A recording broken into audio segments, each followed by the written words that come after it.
आसमान को चीरते हुए 2 ब्लैक हॉक हेलीकॉप्टर उतरते हैं।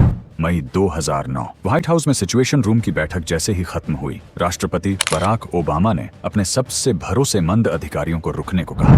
दरवाजा बंद हुआ। अफगानिस्तान के जलालाबाद बेस से 2 ब्लैक हॉक हेलीकॉप्टर उड़ेंगे, रात के अंधेरे में पाकिस्तान की सीमा पार करेंगे, जिसने दुनिया को दिखा दिया कि आतंक कितना भी गहरा क्यों न हो, सच्चाई उसे ढूंढ ही लेती है। 2 मई 2011 पाकिस्तान के एक छोटे से शहर एबटाबाद में अंधेरे आसमान को चीरते हुए 2 ब्लैक हॉक हेलीकॉप्टर उतरते हैं और बस कुछ ही मिनटों में दुनिया के सबसे खतरनाक आतंकवादी की कहानी खत्म हो जाती है। यह था ऑपरेशन नेपच्यून स्पीयर, एक ऐसा मिशन जिसकी खबर दुनिया तक तब पहुंची जब उसका लक्ष्य पहले ही मारा जा चुका था। स्वागत है आपके अपने चैनल अतीत दर्पण में। आज हम बात करेंगे उस अभियान की जो अमेरिका के इतिहास का सबसे गोपनीय और सबसे जोखिम भरा मिशन था। एक ऐसी योजना जिसे चुपचाप तैयार किया गया और जिसकी सफलता ने आतंक के ताज को हमेशा के लिए गिरा दिया। कहानी शुरू होती है व्हाइट हाउस से, जहां एक राष्ट्राध्यक्ष ने एक वादा किया था, ओसामा बिन लादेन चाहे जहां भी छिपा हो उसे न्याय के कटघरे में लाया जाएगा, जिंदा या मुर्दा। मई 2009 व्हाइट हाउस में सिचुएशन रूम की बैठक जैसे ही खत्म हुई, राष्ट्रपति बराक ओबामा ने अपने सबसे भरोसेमंद अधिकारियों को रुकने को कहा। दरवाजा बंद हुआ और उन्होंने शांत लेकिन दृढ़ स्वर में कहा, अब हमारी सबसे बड़ी प्राथमिकता सिर्फ एक है, ओसामा बिन लादेन। CIA को आदेश मिला कि हर 30 दिन में इस अभियान की रिपोर्ट राष्ट्रपति की मेज तक पहुंचे।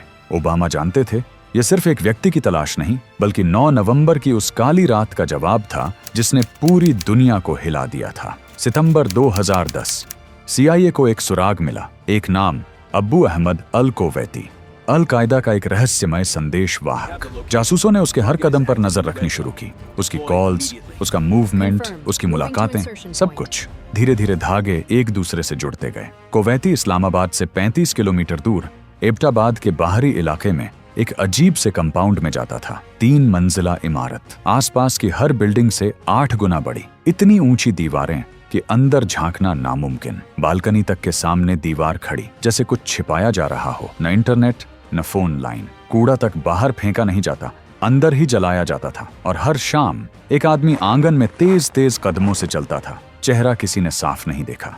CIA ने नाम दिया द पेसर, दबे सिर वाला। यह आदमी कौन था?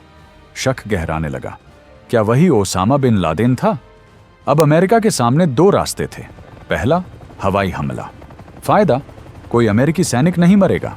नुकसान, अगर ओसामा वहां न मिला तो सारी मेहनत बेकार हो जाएगी। दूसरा, जमीनी हमला, सीधे कंपाउंड में उतरकर बिन लादेन को जीवित या मृत पकड़ना। जोखिम बहुत था, लेकिन विश्वास उससे भी बड़ा, क्योंकि इतिहास हमेशा बहादुरों को याद रखता है। CIA ने उस कंपाउंड का 3D मॉडल तैयार करवाया। नेवी सील्स के कमांडर एडमिरल विलियम मैक्रेवन पूरा मिशन ओबामा के सामने रखते हैं।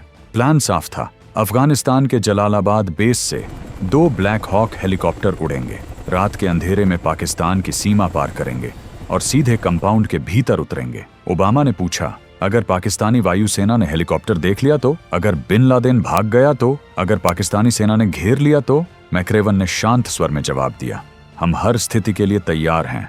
हम प्रवेश करेंगे, खत्म करेंगे और बिना कोई निशान छोड़े लौट आएंगे। 28 अप्रैल 2011 मिशन को अंतिम स्वीकृति मिल गई। अब उलटी गिनती शुरू हो चुकी थी। बस 4 दिन बाद 2 मई 2011 की रात दुनिया की सबसे डरावनी छाया मिटने वाली थी। जलालाबाद बेस से 2 ब्लैक हॉक उड़ते हैं। आसमान में सिर्फ अंधेरा और धीमी सी गूंज। हेलीकॉप्टर में 23 नेवी सील्स, एक अनुवादक और एक विशेष प्रशिक्षित डॉग, कायरो। उधर व्हाइट हाउस के सिचुएशन रूम में ओबामा और उनकी टीम स्क्रीन पर लाइव मिशन देख रहे थे। तभी एक हेलीकॉप्टर संतुलन खो देता है और कंपाउंड की दीवार से टकरा जाता है। कमरा एक पल के लिए बिल्कुल शांत हो जाता है, लेकिन बाकी सील्स मिशन जारी रखते हैं। और कुछ मिनटों बाद रेडियो पर एक आवाज गूंजती है, Geronimo EKIA, enemy killed in action.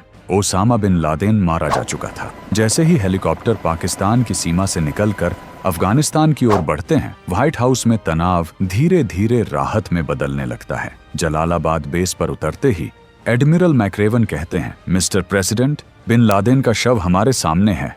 Obama हल्के से मुस्कुराते हुए कहते हैं, इतने बड़े मिशन में गए और मापने का टेप भूल आए, कमरे में हल्की हंसी गूंजती है, लेकिन सबके चेहरों पर एक ही भाव था, राहत। एक लंबा, मुश्किल और खतरनाक मिशन पूरा हो चुका था।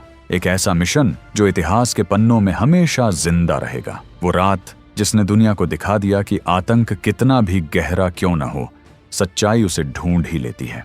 ये सिर्फ एक ऑपरेशन नहीं था, ये 10 साल का इंतजार, लाखों लोगों की पीड़ा और एक राष्ट्र का धैर्य था। लेकिन इस मिशन ने एक सवाल छोड़ दिया, क्या इंसाफ का मतलब सिर्फ बदला होता है, या कभी कभी बदला ही इंसाफ बन जाता है? अगर आपको यह कहानी पसंद आई तो चैनल को सब्सक्राइब करें, क्योंकि आगे भी हम लाएंगे ऐसी ही कहानियां जहां इतिहास बोलता नहीं, बस सुनाई देता है।